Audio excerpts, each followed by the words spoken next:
Frank Morales is an Episcopal priest and author of Police State America. He's written numerous articles on the militarization of law enforcement and domestic operations of the Pentagon. And most recently, he's written The Coup of 2012 in Global Research magazine. He's former host of the 9/11 Info and Resource Series at St. Mark's Church. He was a participant in last year's first ever religious liturgy for 9/11 Truth, celebrated at Judson Memorial Church. And Frank is also a member of clergy for 9/11 Truth. He is also very deeply involved in securing housing for the homeless and for protecting those in threat of foreclosure from the predator banks. All right.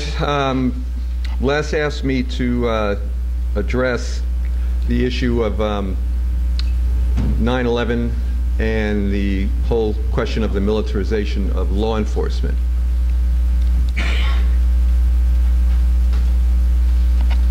The crimes of 9/11, clearly and demonstrably a false flag operation, should not be seen as separate from the decades-long march of militarism on the home front, the decades-long creeping machinations of social control at home on the part of the military at the beck and call of the corporate elite in America, who have tasked the Pentagon with various so-called operations other than war at home, including assassinations, which are really nothing less than the Pentagon's undeclared war on the American people.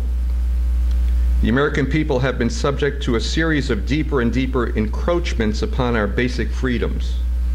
Increasingly extensive deployment of military operations on the home front, perpetrated by a corporate-driven military mission creep that now claims the right and duty to arrest and detain us on the word of a Pentagon or White House operative.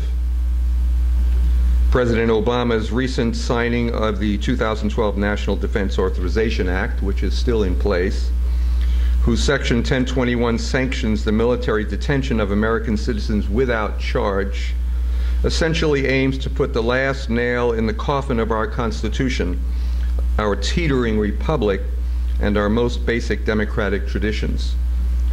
The statute contains a sweeping worldwide indefinite detention provision. The White House had threatened to veto an earlier version of the NDAA, but reversed course, of course, shortly before Congress voted on the final bill, which the President signed on the 31st of December 2011, a day that will go down in infamy. Anthony Romero, ACLU Executive Director, stated at the time that, quote, "The statute is particularly dangerous because it has no temporal or geographic limitations and can be used by this and future presidents to militarily detain people captured far from any battlefield, while according to Senator Dianne Feinstein, Congress is essentially authorizing the indefinite imprisonment of American citizens without charge," end of quote. As I stated, they've been at this for a long time. A persistent and ongoing counterinsurgency directed against the American people. The detention provisions embedded in the NDAA are about more than social control.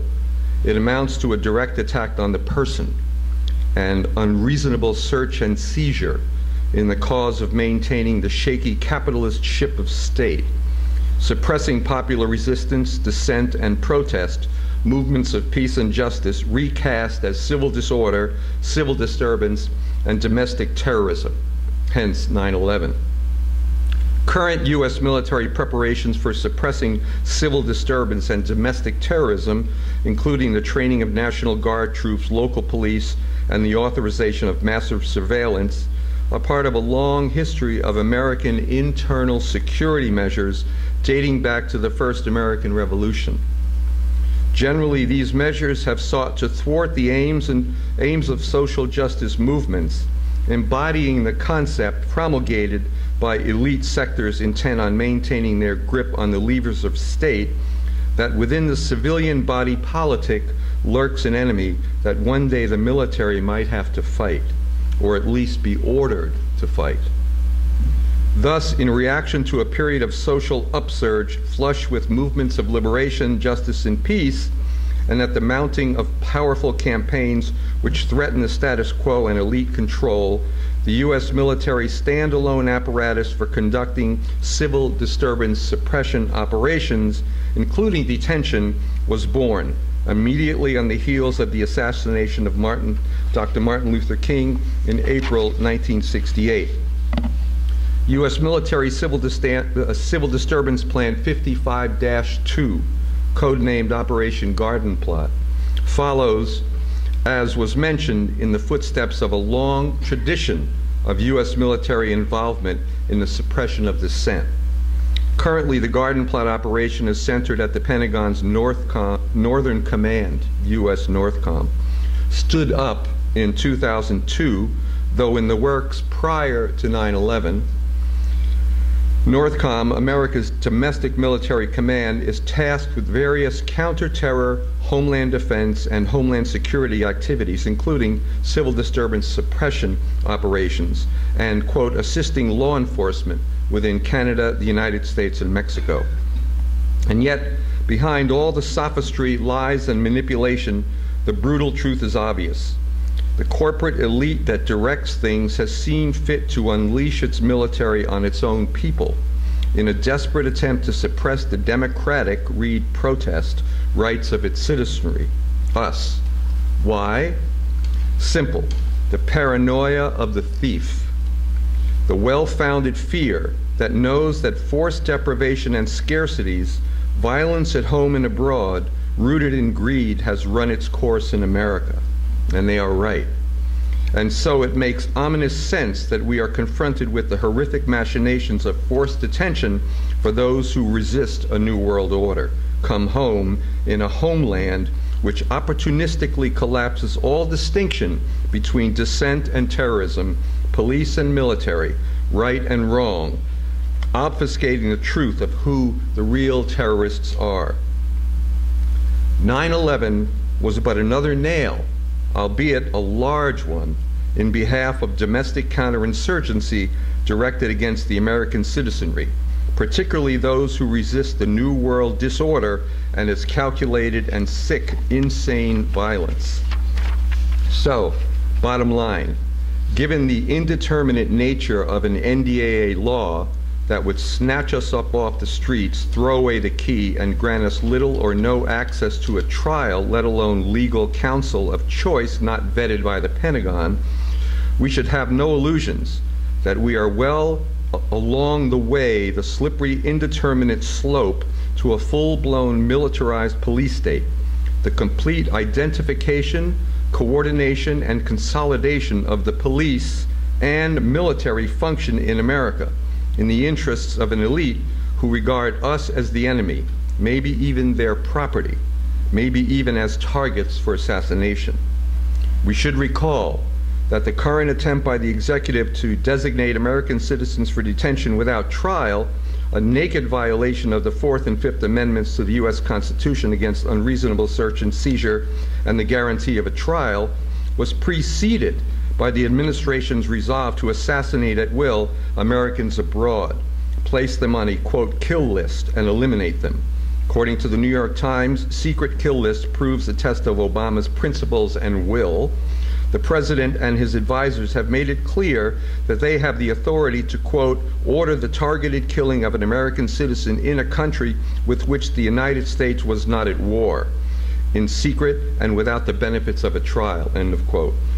The Justice Department's Office of Legal Counsel rationalized such a move in a lengthy memo justifying that extraordinary step, asserting that while the Fifth Amendment's guarantee of due process applied, it could be satisfied by internal deliberations of the executive branch.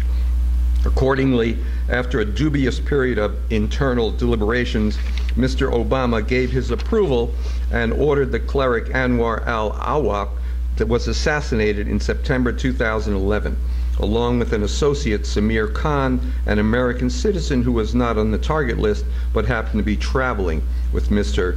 al-Awwaq. Apparently, campaign rhetoric and public demeanor to the contrary, when asked what surprised him most about Mr. Obama, Mr. Donnellan, the National Security Advisor, answered immediately.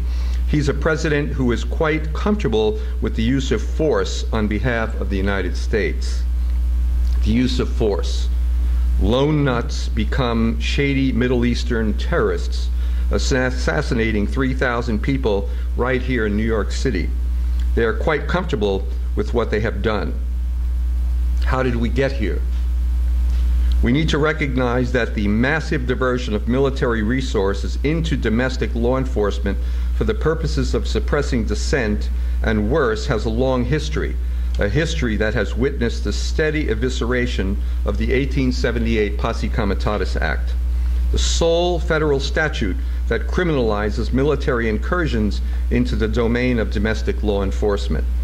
The act is the backbone of our democratic Republican tradition of separating the military and police function in this country, and represents the ultimate bulwark against military dictatorship in the interests of the rich. That is the reason it is and continues to be attacked, ridiculed, and ignored by elements in both the corporate and military spheres, particularly now in the post-9/11 period where military operations on the home front have become normalized. As noted, the 1981 Military Cooperation with Law Enforcement Act, which would seemingly violate the spirit, if not the letter of the Posse Comitatus Act. Nonetheless, like a slowly boiling pot, relentlessly eating away at our freedom of movement, assembly, association, and expression, the utilization of military assets sanctioned by various legislative and Pentagon edicts under cover of law enforcement and the war on terror to suppress our democratic rights and consequently our ability to resist has proceeded steadily by design, receiving, of course, a major boost following the orchestrated violence and destruction of 9/11. And while the events of 9/11 provided the elite project for a new American century and their associates with the new Pearl Harbor they sought, as set forth in Rebuilding America's Defenses, let's not forget that the creation of NORTHCOM, the up to that point unprecedented creation of a domestic military command to assist law enforcement, was in the works prior to 9/11. Another major consequence of 9/11 was the September 18, 2001 passage of the Authorization for Use of Military Force. This singular, presumably legal rationale for much of what we now endure, the AUMF substantiates the notion that the Pentagon can invade, occupy, and destroy at will preemptively, with little or no reason, anyone, anywhere in the world, anytime it chooses. In addition, apparently, as we now see, the AUMF gives the Pentagon and its covetous corporate directors justification for the military takeover of America itself and the detention of its people. Thus, the AUMF is cited by the peddlers of Section 1021 of the NDAA 2012. The modern military tribunal structure, which is a major piece of the detention repression apparatus, came into formal existence as a consequence of the 2002 Department of Defense Military Commission Order No. 1, issued on March 21, 2002 by former President war criminal George W. Bush. The entire military commission tribunal structure is a work in progress, or more precisely, a dynamic and strategic power play on the part of the rulers set in motion following 9/11. A might makes right gambit undertaken by the militarist directors in the smoke of 9/11. Like the so-called Patriot Act, it was forced down the throats of a submissive, clueless public, sufficiently softened by means of prime-time terror, fear, and panic. Concurrent with the roundup of over 1,000 people following the September 11th attack, many of whom are still being held, many in solitary confinement, with no charges being filed, President Bush signed in November 2001 an order establishing tribunals for those non-citizens accused anywhere of terrorist-related crimes. And now, with the NDAA, citizens might soon face the same fate. Just imagine some smug and starchy government lawyer arguing that the right to equal protection, A fundamental principle of both U.S. and international law demands that Americans be detained too. The AUMF and the Patriot Act, like the CIA NSA surveillance, this is what 9/11 brought in its wake. Yes, indeed, the water is boiling. Not to mix metaphors, but it's time to jump out of the frying pan and hopefully not into the fire, which I take to mean that we must confront and deconstruct in a nonviolent way the increasing potential for far more violence and suppression of our basic freedoms. The handing over of our resources, lives, and fortune and reputation to a clique of thieves and murderers dressed up as presidents, congresspeople, and corporate military executives and underlings, which aims to foster our continued enslavement to the perpetrators of injustice and genocide here and abroad, inequality and greed here and abroad, and signals the political suicide of our republic. We have got to stop the police state and reassert the values of community, justice, and equality in the councils of governance. And to do so, we must de-empower the militarists through exposing the truth of 9/11. This afternoon, I'd like to offer praise and thanks to all of you for your ongoing efforts to organize and provide fact-based support to the movement for 9/11 truth. I understand that the search and agitation for truth and the creation of forms and forums for attaining justice has not been easy. Confronting the orchestrated manipulation, disinformation, and obfuscation of the facts, you all have nonetheless persevered, keeping in mind and heart the truth that the way to honor the dead is to honor the truth and achieve justice. Accordingly, the movement for 9/11 truth goes on as it must. What does the future hold? How do we assess the way ahead? In broad terms, I believe that the current deterioration of the socioeconomic conditions for the majority here in America will provide the context for greater and greater awareness of the truth of 9/11. Why? Because the crime of 9/11 helps to explain the current socioeconomic crisis, the massive shifting of wealth away from the needs of the majority to the coffers of the war makers, the oligarchy, munitions industries, and the rich. From another perspective, the increasing militarization of domestic law enforcement in America, along with the crimes of 9/11, were and are an act of domestic terrorism on the part of the Pentagon Incorporated.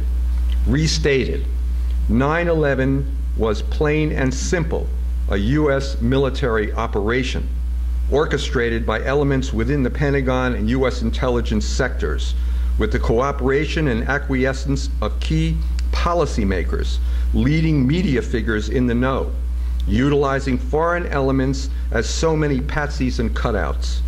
Hence, the truth of 9/11 is part of a long history of U.S. military domestic intervention and operations encompassing surveillance, civil disturbance planning, executive action, and assassination. And now with 9/11, domestic state-sponsored terrorism and mass murder. In this regard, I believe the message of 9/11 truth needs be articulated in consonance with the message of anti-militarism. Sooner rather than later, the peace movement will appreciate that the perpetual war-making rationalized and justified by 9/11 can be undone by the truth of 9/11.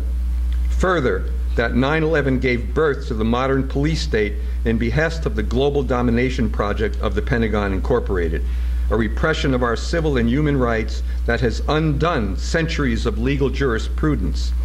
In this regard, we need to stress that the attempt, for example, to introduce detention provisions of Americans within the recent NDAA legislation is being promoted by the very same sectors that brought the towers down. I believe that this point needs to be driven home. Additionally, I agree with Dr. Griffin's point regarding the psychological and emotional blocks preventing larger sectors of the population as a whole from grasping the deep and dark truths of 9/11, at least consciously. The exceptionalism can't happen here, denial that our own leaders could be so evil, the simple, though understandable, unwillingness to risk ridicule and persecution as conspiracy theorists, and so on, have prevented the spread and consolidation of the truth of 9/11 and subsequently the realization of justice. As to how to overcome this mindset, I don't think there is any other way than to continue in the tradition of the prophets, to risk, to shout, and to proclaim the truth from the rooftops, regardless of the consequences, to continue to do so in a rational and logical manner. In the end, the true enemy of fascism is reason. Now, maybe I'm biased.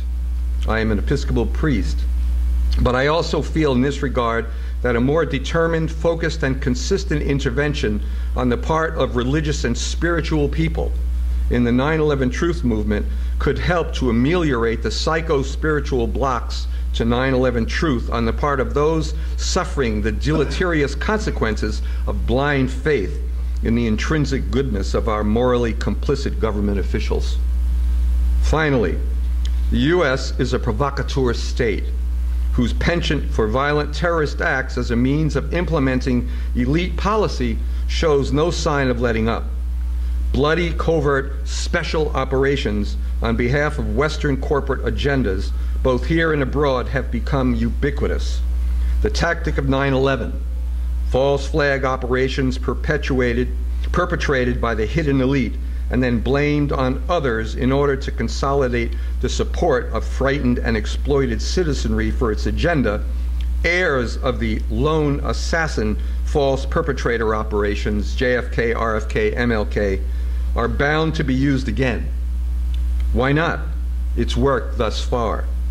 In the case of 9/11, it's got them their carte blanche for preemptive occupation and destruction of sovereign nations. It's got them their fraudulent war on terror, which allows for the tightening noose of repression at home. It's gotten them their profits, their resources, and their geopolitical objectives.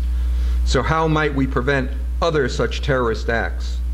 By continuing to trumpet the truth of 9/11, the history of Operation Gladio, the anomalies of the Oklahoma bombing, the truth of the assassinations of JFK, Malcolm X, MLK, RFK, and all those myriad aspects of the deep history and hidden machinations of the class struggle from above that has so negatively shaped and determined the history of the last 50+ years in this country and the world.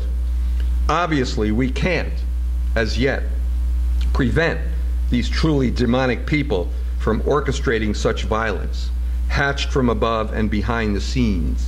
But we can undermine their ability to sell it to the public in their terms, and hence to utilize the terror as a means of implementing elite policy.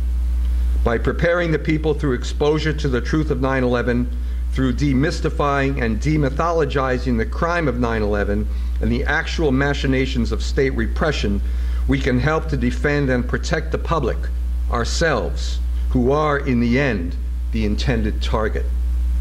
By fostering a vigilance of spirit founded upon a dedication to the truth of 9/11, we can progress, resting assured that someday we will overcome and overthrow the tyranny of lies which currently holds sway in America. Never forget, the truth of 9/11 will set us free.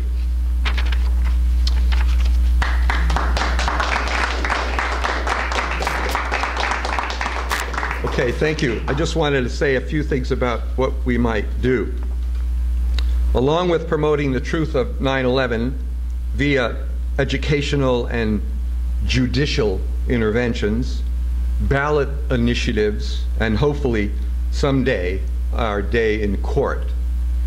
One thing we can do right now is to initiate organizing campaigns in neighborhoods and communities across the country, aimed at the passing of posse comitatus-like legislation on the local and state level, encouraging dialogue on the demilitarization of our communities, and raising the human right to be free of the violation inherent in all forms of militarism. By removing all aspects of militarism from domestic policing, lock, stock, and barrel, we can expand the terrain of dissent and begin to reclaim our country back from the economic vultures and parasites and their violent mercenaries who are killing this country and the world. But first we must criminalize, like the Posse Comitatus Act does, all military involvement in law enforcement, and in so doing, create a national dialogue around the corporate military dictatorship implicated in the crimes of 9/11. Communities must organize to demilitarize their police. By analyzing police budgets, cutting the special ops training and funding and weapons transfers that fuel the militarization of law enforcement, SWAT teams, we will most certainly decrease the level of police violence directed against the citizenry and bridge issues and communities concerned with the epidemic of racist police brutality and the burgeoning of militarized police forces, veritable occupation armies in communities of color across America, and grow the terrain for dissent. Along with criminalizing the militarization of local police, we must work to criminalize racial profiling on the part of police, a practice indoctrinated in soldiers that provides naked justification for stop and frisk harassment and the murdering of young black men. Make killer cops liable for these murders, stripped of the sovereign immunity that is their 007 license to kill. Ditto for your stand the ground or more arms for the white right laws, which along with the high rates of gun ownership in certain demographic regions of the country, which creates the ominous potential for deputized armed posses of the right, who along with state-sponsored defense forces on a mission to presumably protect the homeland, promise only more misguided violence and repression. Disarm and expose them. Expose the fraud of a hyped-up law enforcement establishment willing to break any laws to please the master, the financiers, the power brokers who manipulate them for gain, who are really only pawns in their game, who have been sold the Bin Laden myth. It is irrational and a violation of civil and human rights of the citizenry to perpetuate the arming of militarized police trained to suppress constitutionally ensured rights to free speech and assembly. They are supposed to defend the Constitution, not detain those who do. They are supposed to defend the civil rights of the people, not partner with the CIA, the FBI, and spy on activists and Muslim communities, entrapping their youth, victims of the racist charade called the War on Terror. They are supposed to defend the right to protest, not brutalize those who do, peacefully, as in the most recent police crackdown on the Occupy movements. They are supposed to be sensitive to the civil and human rights of all the people, respect the cultural diversity of their environment, serve and protect, not to be trained in quick shoot reflex by outfits such as the Firearms Training Systems Incorporated, which trains both the NYPD and the U.S. Marines. Police departments are public institutions subject to the will of local governments, to the will of the public, the people, but only if we act. Where and under what circumstances the police receive their training, are granted immunity, and what are armaments they possess paid for by public funds, and what sort of institutional relationships with U.S. military and intelligence agencies, which public documents would make evident, are they engaged in. These are the kinds of questions and avenues of approach common throughout history in the struggle of citizens against police military dictatorships. And despite the recent May 17, 2012 issuance of the DoD Civil Liberties Program, which defines civil liberties as, quote, fundamental rights and freedoms protected by the Constitution of the United States, except when operational requirements of an authorized law enforcement, intelligence collection, or counterintelligence activity dictate otherwise.